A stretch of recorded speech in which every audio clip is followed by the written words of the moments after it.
मुख्यमंत्र्यांबरोबर प्रदीर्घ चर्चा झालेली आहे, चर्चेतून मार्ग निघाला आहे का? आंदोलन प्रदीर्घ होतं, तसंच चर्चा सुद्धा प्रदीर्घ झाली आणि शेतकऱ्यांच्या संघटनांच्या वतीनं सर्व नेत्यांनी शेतकऱ्यांची बाजू अत्यंत घमासान पद्धतीने मांडली आणि तारीख डिक्लेअर केल्याशिवाय कोणताही तोडगा निघणार नाही अशा प्रकारची भूमिका आम्ही आतमध्ये घेतली। केवळ तारीख न सांगता कोणत्याही प्रकारची घोषणा त्याला अर्थ राहणार नाही ही आमची भूमिका होती। त्याच्यामुळे तारीख जोपर्यंत डिक्लेअर होत नाही तोपर्यंत चर्चा पुढे जाणार नाही हा स्टँड हा सर्व शेतकरी नेत्यांनी आम्ही घेतला। त्या पार्श्वभूमीवर जवळजवळ 2 तास घमासान झाल्यानंतर 30 जून 2026च्या आत कर्जमाफी केली जाईल अशा प्रकारचा शब्द देवेंद्र फडणवीस साहेब मुख्यमंत्री, एकनाथ शिंदे साहेब आणि अजित पवार साहेब या तिघांनीही आम्हा सगळ्यांना दिलेला आहे। आम्ही अपेक्षा ठेवतो की या तीनही पदावर असलेल्या व्यक्ती ज्यांनी तो शब्द दिलेला आहे ते शब्द पाळतील अशा प्रकारची अपेक्षा आम्ही त्यांच्याकडून ठेवतो आहे। 30 जून 2026 हा कालावधी यासाठी मान्य करण्यात आला की जर आत्ता आपण जर ही तारीख ठरवली असती तर अतिवृष्टीमध्ये आत्ता जे नुकसान शेतकऱ्यांचं झालेलं आहे ते शेतकरी कदाचित याच्यातून वंचित राहू शकले असते।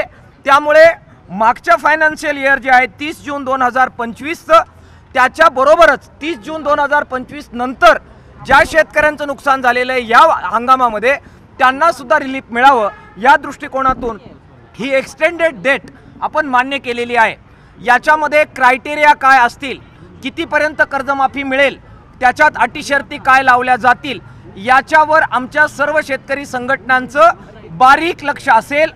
त्याच्यामध्ये घाम गाळणारा प्रत्येक शेतकरी हा बसलाच पाहिजे, कोणीही वंचित राहता कामा नये ही आमचे सगळ्यांची आग्रह असणार आहे। आणि त्यामुळे त्यांनी जर क्रायटेरिया लावले आणि त्यातून शेतकरी वगळले गेले तर ते वगळल्या गेलेल्या शेतकऱ्यांची बाजू घेतल्याशिवाय आम्ही राहणार नाही। त्यामुळे अटी शर्ती न लावता सर्व शेतकऱ्यांना ज्याचा मातीत हात आहे, जो कष्ट करतो त्या प्रत्येकाचा 7/12 कोरा त्यांनी केला पाहिजे हा आमचा आग्रह असणार आहे आणि त्यासाठी आमच्या सगळ्यांची लढ्याची तयारी आहे।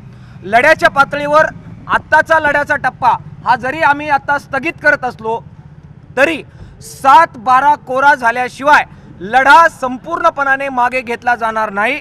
30 जून 2026च्या आत सगळ्या शेतकऱ्यांना लाभ कर्जमाफीचा मिळाला पाहिजे याच्यावर आमची पूर्णपणाने कमिटमेंट त्याच्यामध्ये आहे। या व्यतिरिक्त खरेदी केंद्र सुरू करा ही आमची मागणी होती, त्याच्याबद्दल त्यांनी सांगितलं की तातडीने त्याबाबत आम्ही निर्णय करतोय। विशेषतः सोयाबीन आणि कापूस याची खरेदी तातडीने मोठ्या प्रमाणात ते करतील आणि दाणा सोयाबीनचा खरेदी करू असं सुद्धा त्यांनी परत एकदा इथे सांगितलेलं आहे। पीक विम्याचे ट्रिगर आणि पीक विम्याचं संरक्षण या 2 वेगळ्या गोष्टी आहेत। बऱ्याचदा त्याच्यामध्ये संभ्रम केला जातो आणि ट्रिगर रद्द केले असं आपण म्हणतो। आमची कॉन्क्रीट मागणी त्याबद्दल आम्ही मांडली आहे आणि त्याबद्दलची सुद्धा निर्णय करण्याच्याबद्दल त्यांनी स्पष्टपणाने सांगितलेले। त्या व्यतिरिक्त पॉली हाऊसचं कर्ज आहे, शेड नेटचं कर्ज आहे, मायक्रो फायनान्सचं कर्ज आहे याच्याबद्दलचं सुद्धा आम्ही आग्रह लावून धरलेला आहे। जी निकष ते डिक्लेअर करतील त्यामध्ये या शेतकऱ्यांना वगळता कामा नये। पॉली हाऊसचे शेतकरी, शेडनेटचे शेतकरी, मायक्रो फायनान्सचे शेतकरी, त्याचबरोबर सावकाराकडून कर्ज घेतलेले शेतकरी यांचं सुद्धा कर्ज माफ झालं पाहिजे याच्याबद्दलचा आमचा आग्रह या कर्जमाफीमध्ये 100% राहणार आहे। त्याबरोबरच इतर ज्या आमच्या 22 मागण्या होत्या त्याच्यामध्ये महामार्ग रद्द करण्याची मागणी आहे, त्याच्यामध्ये शेतकऱ्यांच्या जमिनी काढून घेण्याच्या बद्दलचे जे ते सगळे आहे त्याबद्दलचे सुद्धा सकारात्मकरित्या निर्णय होईल अशा प्रकारे चर्चा आज झालेली आहे।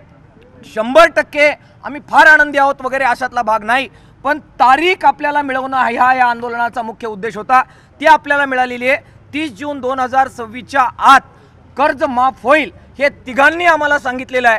त्यामध्ये गद्दारी होता कामा नये, ती जर झाली तर लढ्याचं हत्यार आम्ही मॅन केलेलं नाही हे सुद्धा सांगायला आम्ही बिलकुल विसरलेलो नाही।